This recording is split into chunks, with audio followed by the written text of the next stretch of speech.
Hi there, just seeing if anyone's still up. As usual, I'm doing my live feed really late at night, as I always do.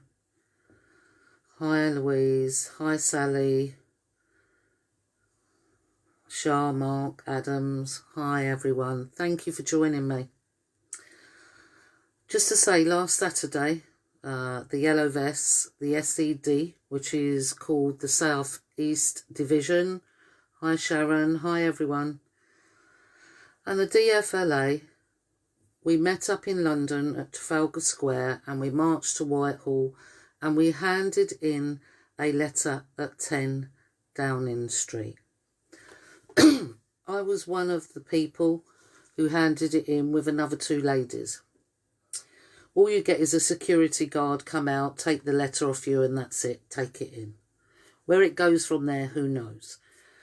Hi Serena, Sean, everyone, thank you so much for joining me. Stuart.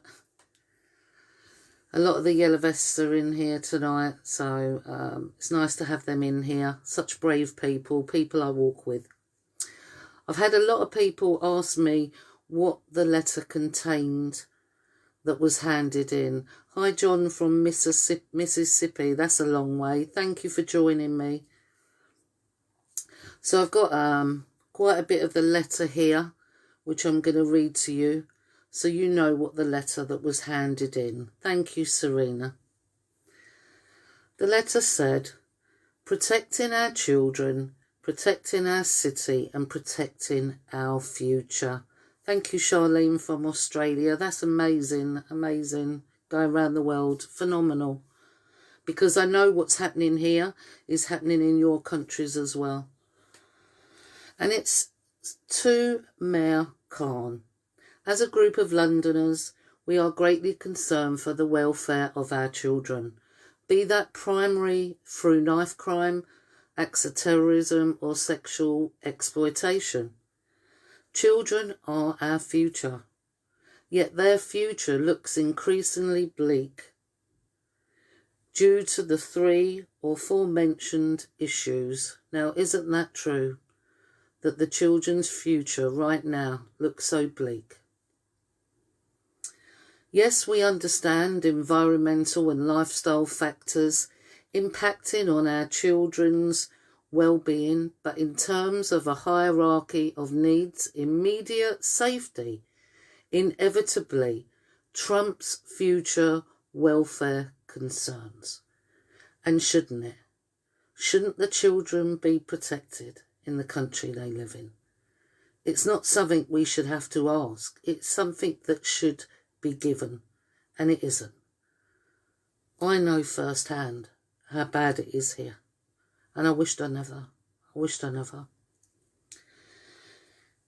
Then they go on to write, if it takes targeted stop and search to save lives, then so be it.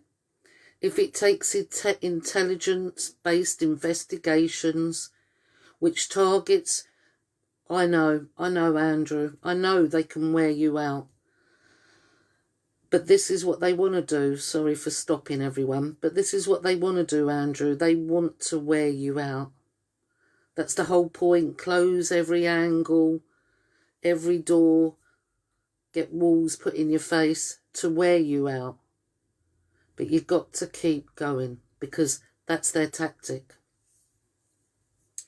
If it takes targeted stops and search to save lives, then so be it. If it takes intelligence-based investigation which targets particular groups and individuals in the interest of protecting children, so be it. Shouldn't have to ask for these things. Shouldn't have to ask. I know, Charlene, there's just pain and suffering everywhere. We're going into our 3rd year, it's over 2 years with regards to our boys, and that's all I see out there. That's all I see. Absolutely. The same what's in the title, Joe. Never give up and never give in. And they end the letter with, let your legacy as mayor be as a protector of the great cities and the country's future, not a career politician, using this office as a stepping stone for greater things, for freedom, equality and democracy, South East Division, Yellow Vest and DFLA. Now, personally, I know what's going to happen there with the letter. But the main thing here is following a process. Once you follow a process and you see that the process doesn't work, then you can action another way. But you follow the process first. Even us families have followed processes. Even though I'm out there speaking out, in the background, we still have processes that we follow. Absolutely, Emma. Children have a right to be innocent. They need to leave the children alone and they need to safeguard them.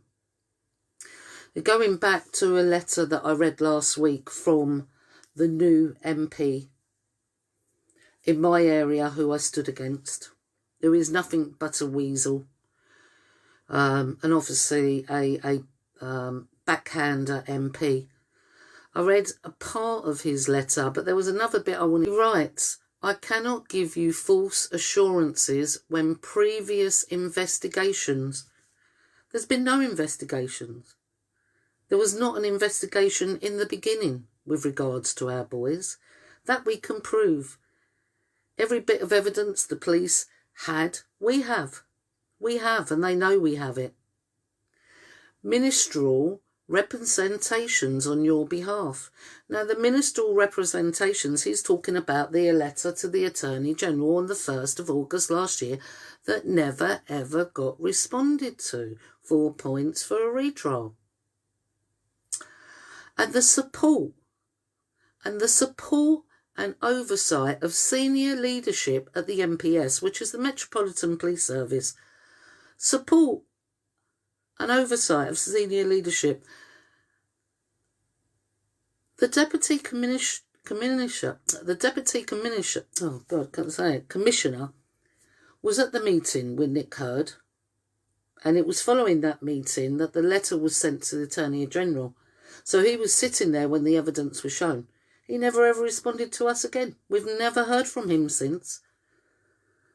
The support from the Metropolitan Police, unbelievable considering they were the ones that covered this up, along with the CPS and the court. Just unbelievable. And I have to read this last bit again, where he states, I do not believe there is a single person within any government department or law enforcement agency who does not respect your determination to see justice served. So you admit that justice wasn't served in that letter. You admit it. I've got it in black and white. In black and white. That paper is not worth the paper it's written on. Because what they're trying to do, and like Andrew said earlier, who made a comment about basically how tired he is with fighting the corruption. What they do is they do anything to try and bring you down when you're out there speaking the truth. So what they're doing to me, they're doing to many other families. Many other. Absolutely patronising. Now, on Wednesday, I'll tell you what they do. On Wednesday, I attended a court case where there was a yellow vest up in court. Many of the yellow vests have been up in court recently, are up in court again. Now, I attended this court case and I was going to be a witness for the yellow vest, and who is a friend as well. And what they did, the person they brought into court, and they brought in early in the morning and stuck him behind a screen, the prosecutor, the first words out the prosecutor's mouth was, and how do you know Tracy Blackwell? So talking about me. It wasn't my case. It was a yellow vest case, my friend's case. Why are you talking about me? So the person behind the screen goes on to discredit my personality, lie about me, says that I'm lying about my children's case. So in this court, he's telling the court that I'm lying about my children's case. So firstly, we have the court be disloyal to our children and say the opposite to the evidence. And now this person's in court saying I'm lying about our children's case. You couldn't make this up. You couldn't make this up. So the person who was up in court didn't then want me to come and be a witness and put me through that. And I respect that person for doing that, but I asked to go in there so I could go on the stand. Because I actually had a lot of letters with me and evidence with me. So I went into court and I went on the stand and I said my bit about this person behind the screen, how he was lying, and I asked the magistrate to look at the evidence that I had. He didn't want to look at it. He didn't want to look at it, and of course he didn't want to look at it, because once he looked at it, he would have seen it was evidence, and there wouldn't have been a lot he could have done then, could there? So he didn't look at it. So I got off the stand. Thank you, Lee. I got off the stand. We went out. We came back later. I sat down. The magistrate then says his bit. He already knew what he was going to do. He already knew what he was going to do. You know, the yellow vest was found guilty before he even entered that court case. And he sat down and he proceeded to go. And then he spoke about this witness behind the screen, who hid behind the screen, and said he found him credible. But he also said, I actually got up at that point and walked out because I knew what a liar this person was behind the screen. And then the others told me, he then went on to say that I was also credible. So how can two people that are saying the opposite things both be credible? These courts are nothing but kangaroo courts. That's all they are. Trying to shut down the truth tellers. The yellow vest who was in there for a non-crime. It wasn't a crime under the law. Then what I've had on top of that from the police in these documents here, this is someone else's court case here. Another yellow vest court case. A different charge from the yellow vest who was in the court the other day. And what have the police done in these statements? I've not been arrested. I'm not in this court case. But they have put my name, my date of birth, and my address in all these documents. And other people's court case documents, they've put my name, my address, my date of birth, which is another, a massive breach of data protection. This is what the police are trying to do to me to shut me down. Absolutely a farce. And I felt sorry for that yellow vest on Wednesday when I was looking at him in the dock, when it was his case, and they was making it all about me. That wasn't fair. And it wasn't fair because he was in there for something that wasn't a crime under the law, but in their fraudulent legal system where they're using acts and statutes and making up the law as they go along, because that's what they're doing.